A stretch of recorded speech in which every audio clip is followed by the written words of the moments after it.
Ida for not wanting my BF to do a loyalty test for his friend. Hi, I-18F am wondering if I'm overreacting like my BF 25M is saying. A little backstory: today my BF called me after hanging out with my friends and told me how his friend and his GF were having some problems, and his friend had asked him if he would do a loyalty test on his GF. My BF said he gave him some advice and never gave a definitive answer.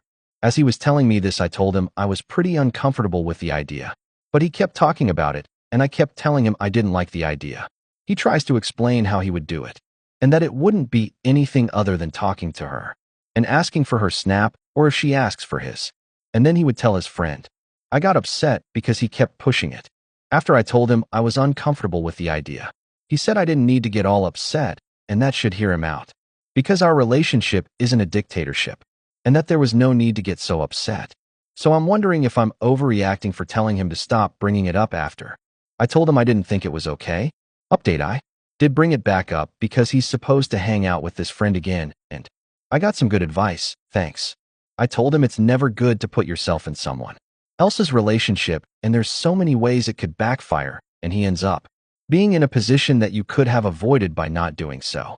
I also asked as to why would you even want to, and he says because he's my friend and I wasted half a decade on a past relationship and I would have wanted to know. He then went on about how women can just go on Tinder and find a new man and women pretend to live for the security. And I told him that's not true and we should drop it because we would both just get angry, so there's no point hashing it. I don't have the energy to argue. At least he agreed not to, so is what it is, I guess.